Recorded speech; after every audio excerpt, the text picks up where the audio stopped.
This is Sridhar Katari, senior journalist, managing editor, Vividia news. గృహప్రవేశ కార్యక్రమానికి అన్ని పూజలతో పాటు సాయి పూజ, సాయి భజన కార్యక్రమం చాలా అద్భుతంగా జరిగింది. సాయి కుమార్ గారు, పూజారి గారు ఉన్నారు. మరిన్ని వివరాలు తెలుసుకుందాం.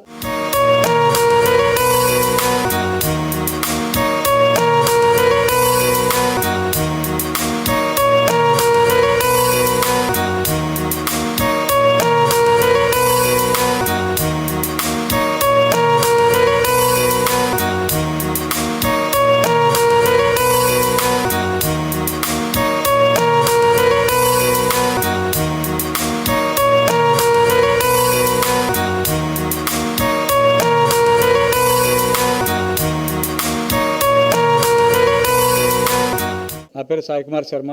గత 30 సంవత్సరాలుగా బాబా ఆరాధన, ఆయన యొక్క సేవ, ఇట్లా ఎవరన్నా సాయి భక్తులు పిలిస్తే వారింటికి వెళ్ళి ఇదిగో ఆ రూపాన్ని మనం తీసుకెళ్ళి వాళ్ళ ఇంట్లో భజన పూజ కార్యక్రమాలు చేయటం జరుగుతుంది. ఈ రోజున మనోజ్ లక్ష్మీ సుప్రియ గారు నూతన గృహప్రవేశం ఏర్పాటు చేసుకొని మా ఇంట్లో బాబా భజన చేయించండి, షిరిడి వెళ్ళి బాబాను దర్శించుకుంటారు. అక్కడ తిరిగి మళ్ళీ వాళ్ళు ఆస్ట్రేలియా వెళ్ళిపోతారు. బాబా మీద ఉన్న ప్రేమతో మా గురువు 2 సంవత్సరాల కింద కూడా వాళ్ళ ఇంట్లో చేయడం జరిగింది. ఏ శుభకార్యం వాళ్ళు చేసుకోవడం మొదలుపెట్టినా గురువుని పిలిచి గురువుగారు ఆశీర్వాదం అంటే బాబా ఆశీర్వాదం తీసుకొని వాళ్ళు పనులు చేస్తూ ఉంటారు అన్నీ కూడా. మరి బాబాని పూజించడంలో ఉన్న గొప్పతనం ఏంటంటే తల్లి, తండ్రి, గురువు, దైవం. గురువు తర్వాతే దైవం కూడా. మరి ఆ గురువు మనం ఎంచుకున్న గురువు, నేను ఎంచుకున్న గురువు, వీళ్ళు ఎంచుకున్న గురువు బాబా. మరి అట్లా దక్షిణామూర్తిని ఎంచుకోవచ్చు, శివుడిని ఎంచుకోవచ్చు. ఎవరైనా గురువుని ఎవరి మనసులో ఎట్లా అయితే అనిపిస్తుందో అట్లా ఆ గురువుని ఎంచుకోవచ్చు. కానీ బాబా దగ్గరికి వచ్చేసరికి ఏంటంటే మన మనసులో మనం ఎవరినైతే మన గురువుని తలుచుకుంటామో ఆ రూపంలో దర్శనం ఇచ్చారు బాబా చాలామందికి. ఇది సత్యం. షిరిడిలో ఆయన సశరీరులుగా ఉన్నప్పుడు చాలామందికి ఎక్కడెక్కడి నుంచో వచ్చేవాళ్ళు. వాళ్ళ మనసులో ఏదైతే దైవాన్ని అనుకునేవాళ్ళో ఆ రూపంలో కనపడేవారు బాబా. అందువల్ల ఆయన ఈ రోజున కోట్లాది మంది భక్తుల్ని సంపాదించుకున్నారు. అటువంటి బాబా ఈ రోజున సాక్షాత్తు షిరిడి నుంచే వీళ్ళ ఇంటికి వచ్చి వీళ్ళందరినీ కూడా ఆశీర్వదించి వాళ్ళకి మంచి ఆయురారోగ్యాలు కలగాలని చెప్పేసి ఇక్కడ కూర్చొని వీళ్ళందరినీ ఆశీర్వదించి మనందరినీ కూడా ఒక రూపంలో, అంటే గురువు మార్గదర్శకుడు. భగవంతుడి దగ్గరికి వెళ్ళటానికి ఒక మార్గదర్శకుడు కావాలి. మనం ఎంచుకున్న మార్గదర్శకం బాబా. ఆ గురు మార్గంలో వెళుతూ కూడా మన యొక్క గమ్యస్థానానికి చేరుకోవాలని చెప్పి ప్రయత్నం.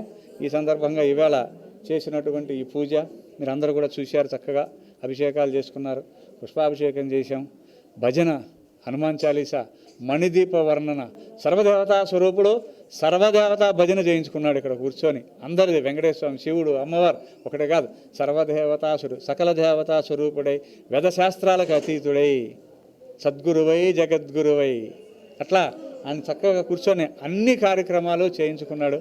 అందరికీ కూడా సర్వేజన సుఖినో భవంతు అనుకుంటూ సాయి భక్తులకి అవకాశం ఉన్నప్పుడల్లా, మీకు అవకాశం ఉన్నప్పుడు చక్కగా స్వామిని పిలిచి మీ ఇంటినే షిరిడీగా మలుచుకోండి. షిరిడీ వెళ్ళాలంటే బంధుమిత్రులందరం కలిసి వెళ్ళాలంటే వెళ్ళలేం. కానీ చక్కగా ఆ రూపాన్ని మన ఇంటికి తీసుకొస్తే మన బంధుమిత్రులందరినీ కూడా ఏకకాలంలో షిరిడీకి తీసుకెళ్ళిన వాళ్ళం అవుతాం. మన జన్మ ధన్యమవుతుంది. సాయి భక్తులందరూ ప్రయత్నిస్తారని చెప్పి ఈ సందర్భంగా సాయి భక్తులందరికీ తెలియజేస్తున్నాం. నమ్మిన వారికి గురువు, నమ్మని వారికి లేదు. ఏదేమైనా అంతే, నమ్మి కొలిస్తే దైవం, నమ్మకుండా కొలిస్తే రాయి.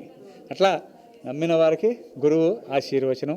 ప్రతి ఒక్కరికి కూడా ధన్యవాదాలు. చక్కగా ఇప్పటిదాకా కూర్చొని వాళ్ళ బంధువులందరూ కూడా చక్కగా భజన కార్యక్రమంలో పాల్గొని సాయి ఆశీస్సులు ఆ ఇంటి వారందరికీ ఎల్లవేళలా ఉండి వాళ్ళు చక్కగా చేస్తున్నటువంటి వృత్తి వ్యాపారాల్లో ఇంకా ముందుకు వెళ్ళి సాధించి ఇంకా మరి చాలాసార్లు ఇప్పటికే 2-3 సార్లు వాళ్ళ ఇంట్లో మనం ఈ కార్యక్రమాలు చేసాం.